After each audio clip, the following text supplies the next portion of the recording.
Hey guys, I'm Rich from NeoIn, and today we're unboxing the Lenovo ThinkBook 15P. This is a 15.6 inch business laptop, and so if you're unfamiliar with ThinkBook, it's like the anti-ThinkPad, right? So this is something that Lenovo came up with a couple years ago, and this is aimed at small to medium-sized businesses. I look at it as the anti-ThinkPad because by the way, we had SMB ThinkPads, right? This is like, it's a way to get away from all the legacy crap that's holding ThinkPad down. ThinkPad, there's a lot of great stuff. Great keyboards, a lot of great displays, great build quality, a lot of fantastic stuff. People love ThinkPads because they're great PCs. People hate ThinkPads because, I don't necessarily agree, but I've heard a lot of people say that they're ugly. People hate the track point. You know, that little red nub that's in the middle of the keyboard that you can use to move the pointer around? Yeah, that's in every single ThinkPad still. And it's a legacy component from back when trackpads were terrible. We have precision trackpads now. So anyway, but the thing is, Lenovo can't kill this stuff because they have these ThinkPad loyalists that want that track point, you know? So what they did was they just created a whole new business lineup. We have ThinkBook now, and they're great PCs. Most of the ones that I've used have been pretty mid-range, and they're pretty inexpensive, $600-700. This one's a little pricier. It's a little bit more premium. This is the ThinkBook 15P. Now, this one's got a 45-watt processor, which by the way, the ones that I've reviewed were the original ones, which were like the 13S, 14S. So they had U-series processors. This has an H-series processor. It's got a Core i7-10750H, which is a hexa-core processor, 45 watts. It's also got dedicated graphics, right? So we have Nvidia GeForce GTX 1650, but it's got 4 gigabytes GDDR6 memory. Remember, the 1650 comes in GDDR5 and GDDR6 variants. If you buy a Surface Book 3, you get the old GDDR5 version, which you don't really want. So yeah, this one has a newer memory, which is better, obviously.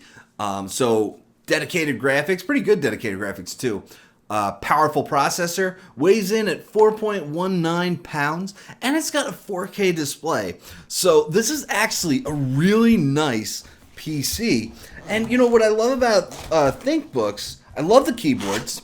The keyboards are they're great keyboards. They're comfortable. They're accurate, but also they're not ThinkPad keyboards. ThinkPad keyboards. Remember, I said there was a lot of legacy stuff holding back ThinkPads, and part of that is people love those. This is really hard to get at. Anyway, people love those keyboards, but they're also really they have a very long key press, whereas modern PCs tend to have shallower keys.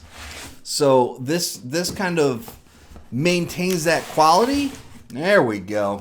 It maintains that quality while also, modernizing it a little bit. All right. So here is the laptop. Oh, someone's had this already. Okay. So let's get rid of that. Now, one of my biggest complaints about ThinkBooks in the past was that I couldn't charge via USB Type-C. They had Type-C ports, but you couldn't use them for charging, and that was a real pain point for me because who wants, a proprietary charger like this? Now, this is a different story.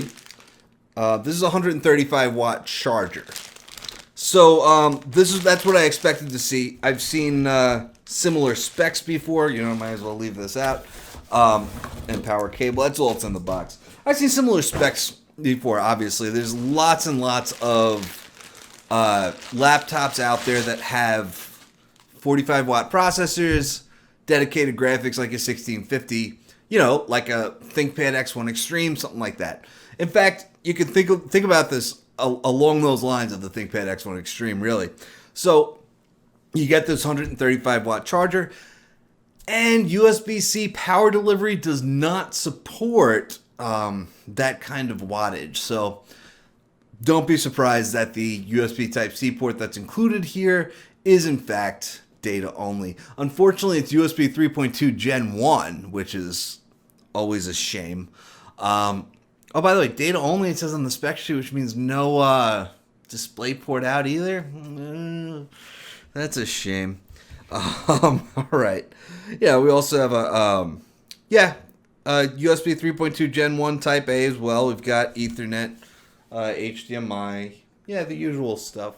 So I actually quite like the design on this. Obviously, it's all aluminum, like the ThinkBooks that we've seen previously. But it's got this two-tone look. And the other thing, I've always liked this about ThinkBook. It's just that it's very much, it's just a very clean design. So so they added this two-tone look, which is, it's nice. I like the ThinkBook logo as well. It's just a very clean look. Right, so let's see over here. We've got, like I said, there's a USB 3.2 Gen 1 Type A port that's 5 gigabits per second, and there's an SD card slot. Remember, a lot of other PCs are using USB 3.2 Gen 2 at this point, which is 10 gigabits per second. We've got another Type A port over here, also USB 3.2 Gen 1 Type C, USB 3.2 Gen 1, 3.5 millimeter audio. HDMI is 2.0, which means that you can output to 4K displays at 60 hertz or more. So that's good news. A lot of PCs are still using 1.4 for some reason. That's annoying. Ethernet, power. So that's what we got in terms of ports. Now, obviously, this is a clamshell. And like Lenovo's business PCs, we could fold it back to 180 degrees completely if we want to. Over here, we have a fingerprint sensor included in the power button. That's something we won't see on ThinkPads. ThinkPads have the fingerprint sensor over here. That's something that Lenovo hasn't been able to change either. But what's really nice, the fingerprint sensor is really good. So it's going to scan your finger when you first press it to boot up the PC, and it's just going to log you in straight away. You don't have to press it. You don't have to put your finger on there again after it boots up, which is super convenient. It's one of my favorite features when you get a fingerprint sensor in the power button, and the only company that doesn't do that actually is Dell. So that's really nice. Like I said, the keyboard is much more shallow than you would see on a ThinkPad. And I'm not against it. I like it, actually. Lenovo makes really good keyboards in there, in all their PCs, really, but, in their business PCs. So I'm excited about this. It's backlit. That's nice. So that's going to be good. The keyboard is good stuff. And then, like I said, we have a 4K display, right? I can just fold this back and make it a little easier on myself. A 4K display, it is not a touchscreen, but it is Pantone validated, right? So that means you're going to get super accurate colors over here, and that's super important too, because remember, you buy a PC like this, you're buying it for a certain reason. By the way, it says color calibrated. There's a sticker powered by Pantone. So you buy a PC like this, you're buying it for a certain reason.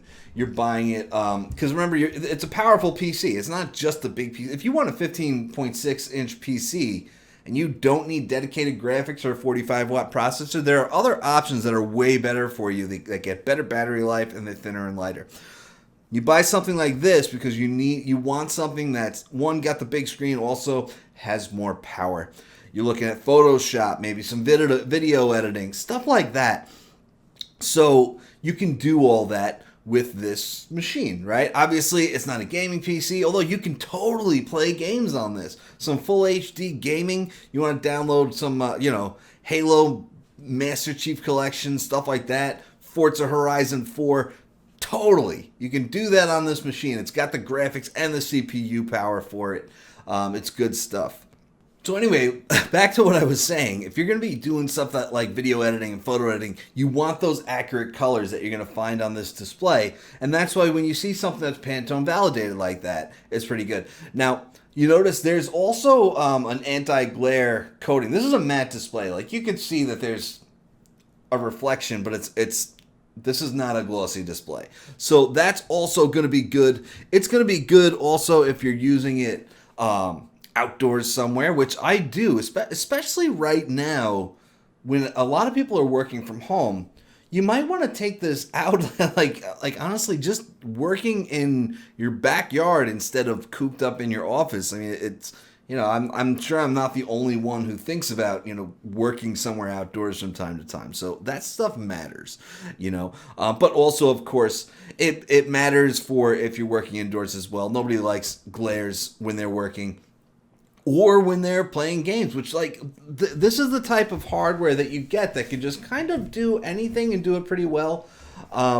Over here we have I gotta peel the sticker off, but we have the webcam and we have a privacy guard that goes over it. So if you want to turn off your camera with a physical shutter, you can totally do that. It is a 720p webcam. Glass precision trackpad down here. No surprise there. I wish it was a little bigger, but that's fine. So that's pretty much it. That is the ThinkBook 15P.